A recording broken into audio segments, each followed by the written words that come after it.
G'day, just a quick one.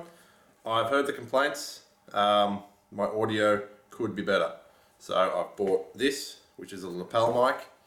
The video we're about to watch, I didn't have this yet, so I will do my best to make the audio in this as good as I can. I do like to have a bit of background music, because otherwise it's just birds and the wind and rain or whatever other nonsense in the background. So I'll do my best to make that better, and hopefully going forwards with this it'll be better still.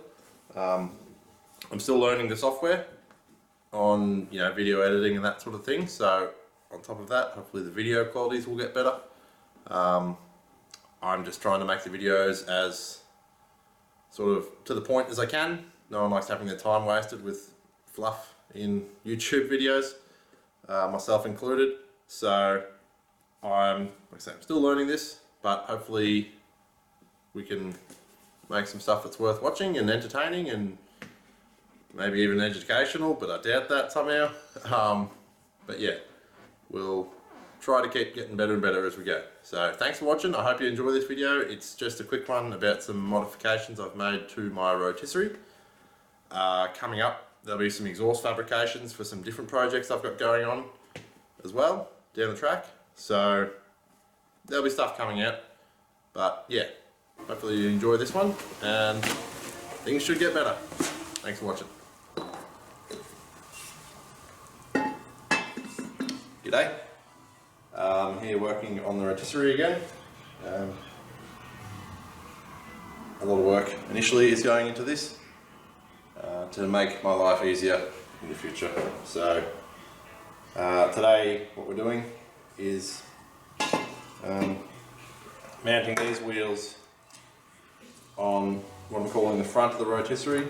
So at the back there's a tow hitch which I can pick up and down with my forklift to manoeuvre this, because I'm going to need to be able to take this in and out of the shed, and out of the shed is like 20mm gravel driveway, so these red casters won't tolerate that. And also these are swivel casters, so they spin around, so I don't have much control when I'm trying to move this with the forklift. So I'd like bigger tyres, and I'd like them to be fixed and not swivel. So I bought those today, and I've got these, which are the outrigger legs for the rotisserie. They slip there, and they just give the rotisserie a bit more of a footprint and a bit more stability. So I'm going to use these as my slip in, slip out, so that it's as simple as that. All I have to do is jack up the back or the front of the rotisserie with my trolley jack, which is always handy, and then slip these in, and then it's ready to move. So once this is done, that whole process should take no more than a minute or two each time I want to move it, which is what I'm going for. I don't want to have to do heaps of nuts and bolts and things like that. I didn't want to put hinges or over center bloody rollers or anything like that. Keep it simple. So it is going to be simple. It's just going to be this. I've got these are 1-inch ground bearings, so I've got some 1-inch bolts and nuts and some washers and that sort of thing. So imagine this is up about 80mm or so. This wheel's just going to live under there, and if I do it right, I should still be able to use this. Sorry, what am I talking about? Like that is how it's going to go, and then the wheel's going to go under there. So ideally I should still be able to use this, maybe, but I don't really care either way. So that's what we're going to do today. Let's get into it. Okay, so these are the wheels I've got. Well, actually, I've got 4 wheels, 2 like this, 2 like this. These are a Richmond and these are a Fullshaw. Diameters are close enough. These are going to be for a slightly different job. So these are our two fall shores with an inch bearing. I'm noticing there's no crush tube in there, so I'm going to have to be a little bit restrained when I tighten this up. I've heard these called ground bearings, but I've never understood what that meant. So these have like a 6204 style, or what is it? 6205, there you go. That's a 6205 2RS. It's just a Chinese bearing in this case, but they're generally a pretty decent sealed ball bearing. These, I've seen them on lawnmowers and things like that. I think they're a much lower tolerance bearing that can put up with worse conditions, I think is basically the general idea, that you can see the amount of play in that. This will be totally fine for what I'm doing with it. They're all pneumatic, so I've got a bunch of these inch by 5 inch bolts, so they're going to go through there, and then I'm just going to get some fairly heavy flat bar with an inch hole and weld that to those stabilizer legs. I've got some washers to space this out, and then quite a few nuts, and I'll just sandwich that flat bar in there.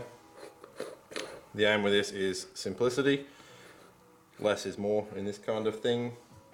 So I'll cut the flat bar, I'll punch some inch holes, I don't even know if I've got any inch drill bits. I reckon I will somewhere. But so let's cut some flat bar, get some holes in it, and then weld them onto these stabilizers and see if this works.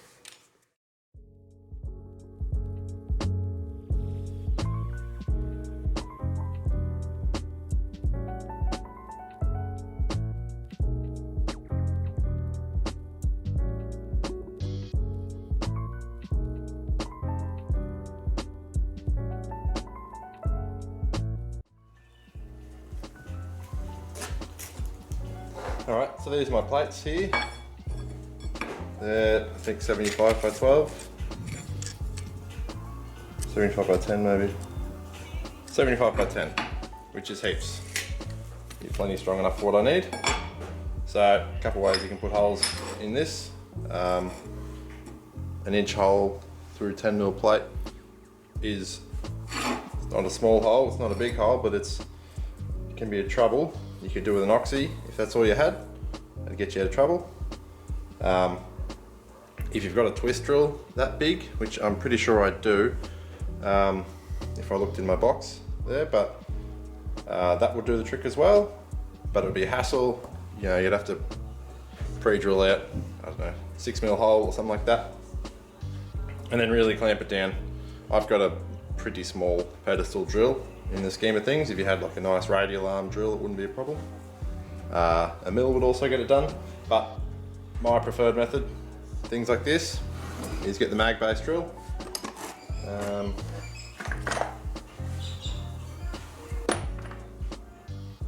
See if that's in focus. So that's a 26. It's bigger than inch, obviously.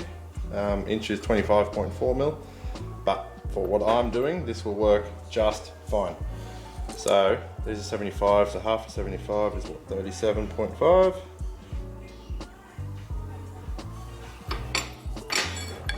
So just grab that real quick.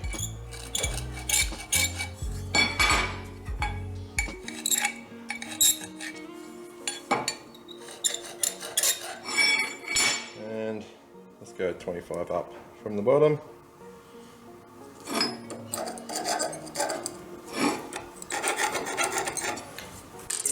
Just center punch those marks.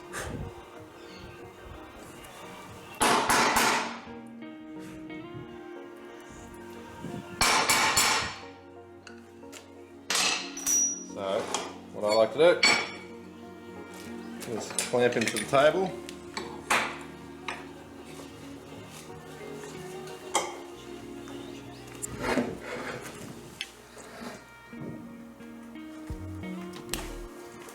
On. So that's set up.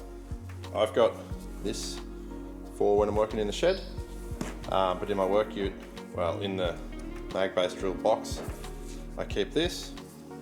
This seems to work just fine. It's a little bit of a pain in the ass to apply. It comes out of a brush, but I keep this in the ute over Trafilex because this can fall over and it won't just drain out and fill everything with cutting paste. I know you can get this in a can, but same thing, a can rolling around in a toolbox,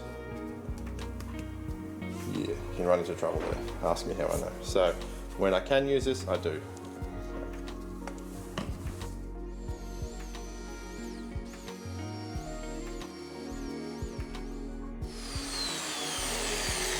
The only downside to cutting plate on the table like this is that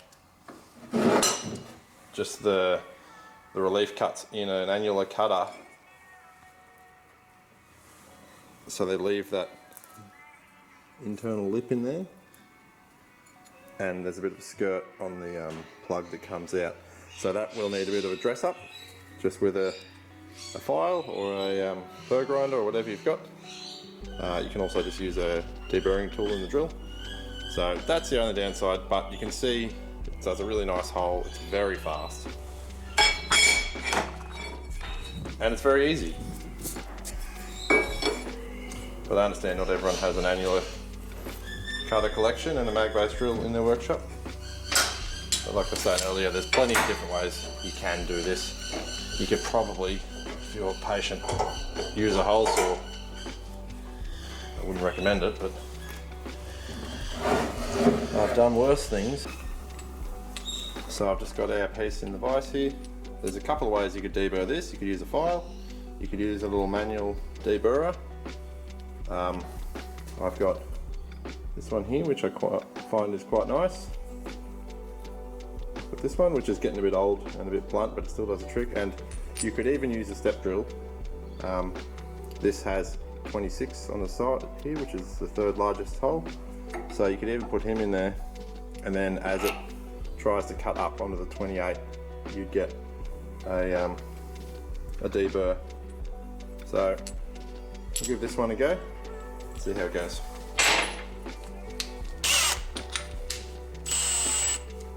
Never, when you're tightening these in your chuck, make sure you've never got your hands tight around these. So I like to just sort of support it there, and then, because otherwise this thing will just tear you to pieces.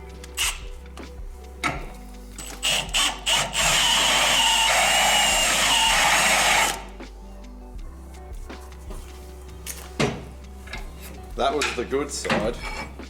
This coming up, that's the side with the real problem on it. So we'll see how this old deburrer goes.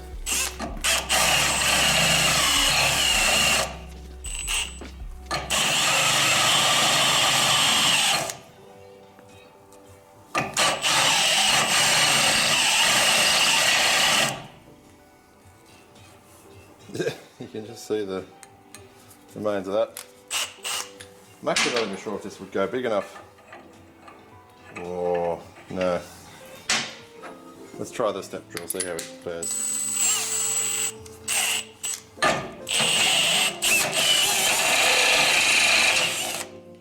That might be actually the pick of the bunch for this, I think. So that's an inch bolt. You can see there's plenty of play there, but it just won't matter. For this application, that is totally fine. I'm going to dress up this sharp edge here, do the other one, and these will be ready to weld on.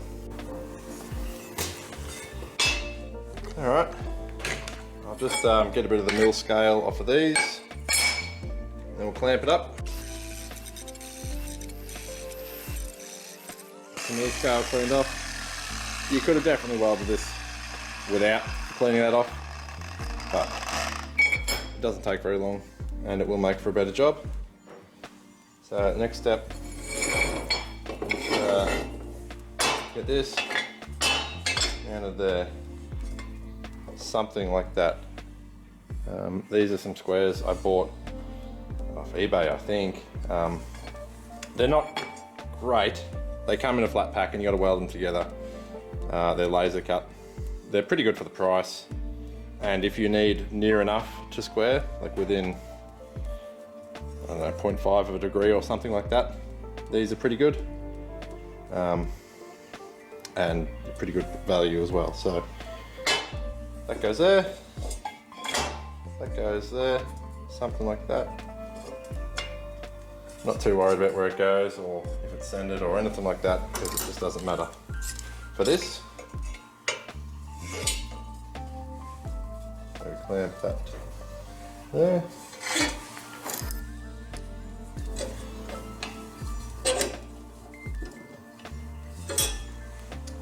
So that is good enough for this. So I'll get the welder and we'll take this up and weld it out.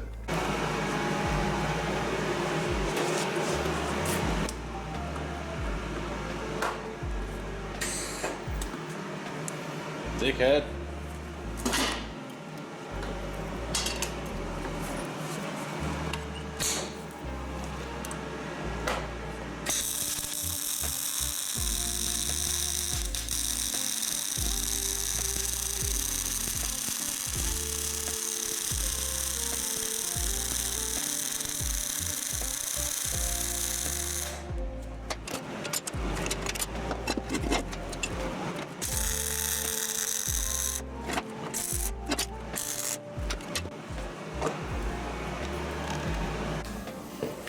Alright, I'm ready to start assembling these.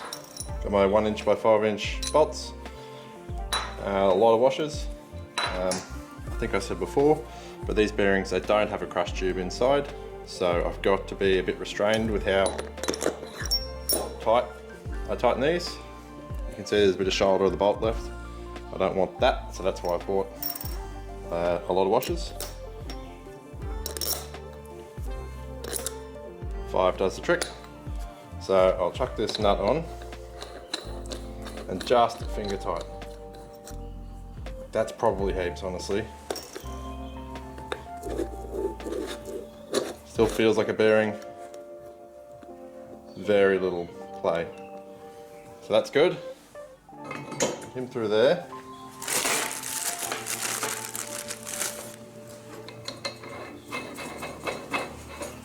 And I'll lock this guy up. I don't have any spanners this big, but I got a 12" shifter and some old channel locks, so that'll do the trick. I do have a 3/4" socket set, but I can't be bothered getting that out. So that'll do for now. Pretty good. So I'll just repeat that, and we'll meet you over at the car and the rotisserie.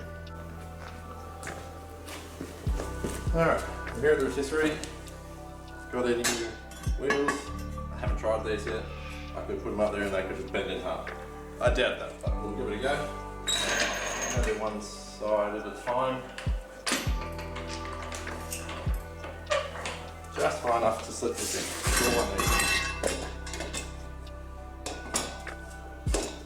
Nearly there. That's all I want. Just like that.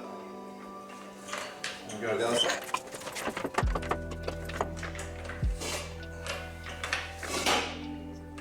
Okay.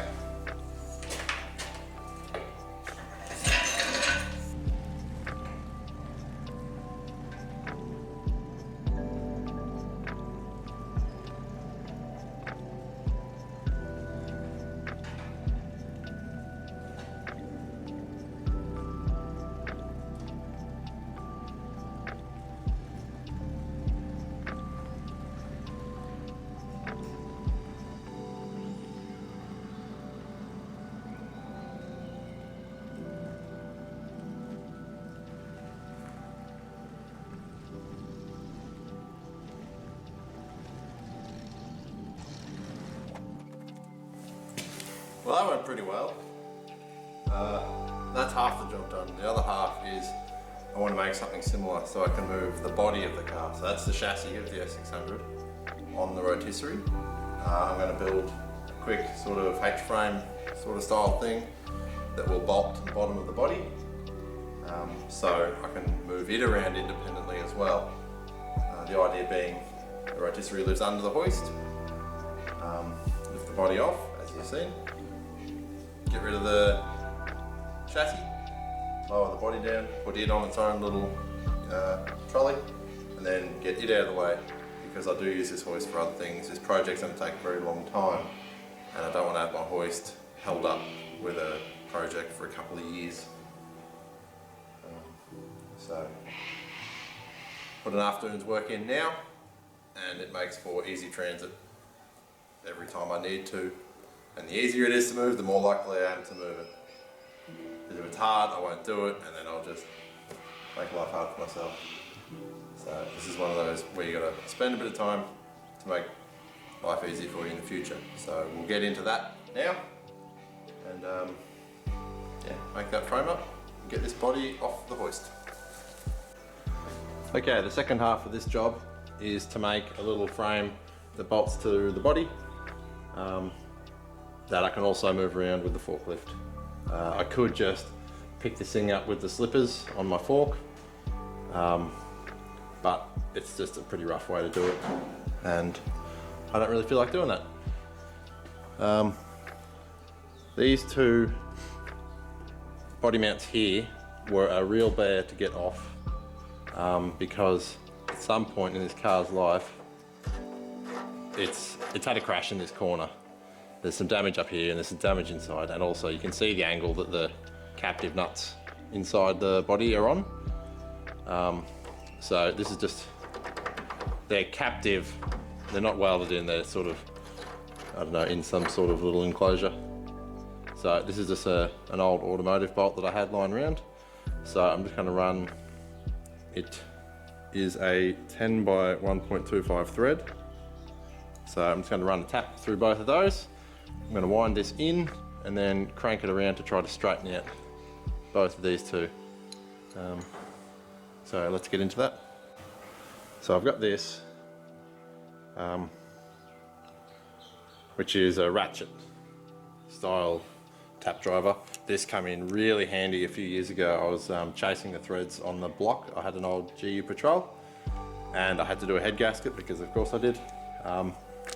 And so I was just chasing out the threads in the block itself, and same thing, your conventional tapping wrench, just everything was in the way. Every bracket, every mount, everything was in the way.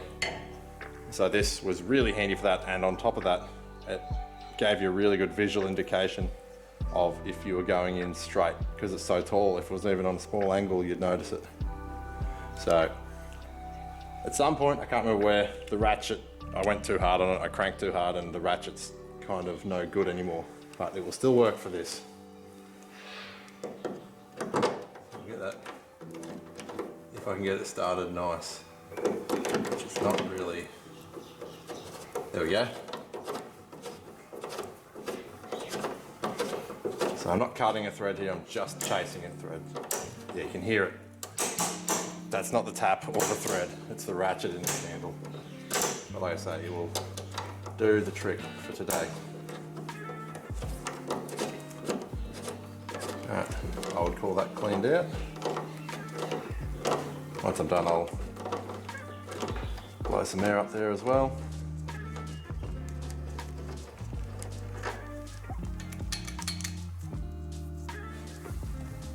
The Trafilex. That one started a lot nicer.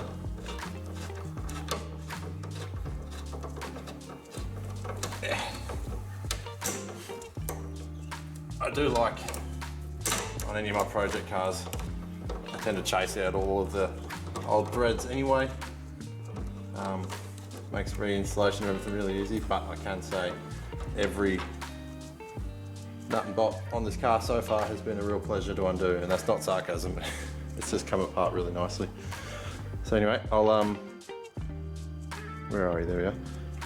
I'll get this bolt spun in, and then we'll crank on it a bit and try to straighten out those bends. All right.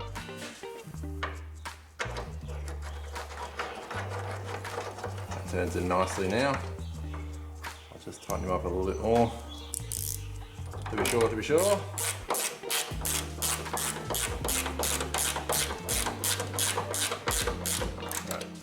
Definitely full engagement.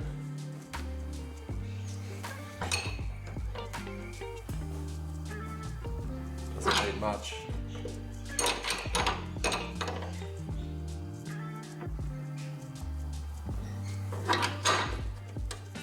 Not got too much.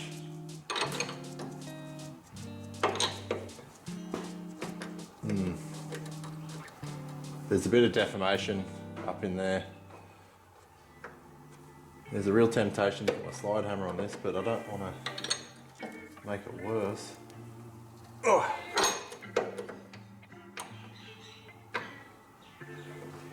Well, it sits funny, but I think that will work. I wonder if I can... No, I think that might have to really do it. Maybe a shade more. Yeah, that's it. That's good. I like that.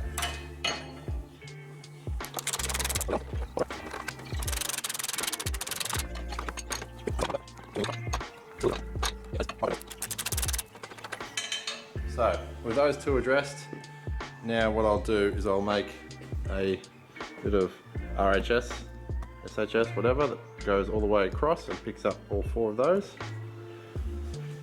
And then I'll build down off of this and the wheels will go here somewhere. I don't mind this position here. I think that's a pretty good position for that. So I'd like the wheels to not interfere with this leg. So the wheels might be closer to the front, just so that this can still pick up there, because that's a sort of a triangulated point and the floor is pretty strong there. And it's out of the way of the chassis as well. So when I lower this back onto the chassis, this won't be in the way. So those are my provisions I have to work around. So let's get into it.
Send it home.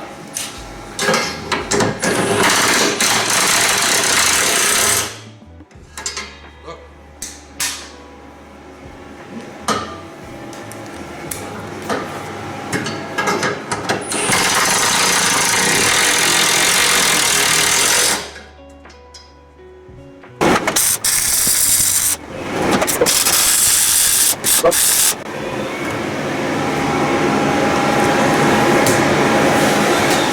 we just need something, with literally anything, to sit down here as a foot.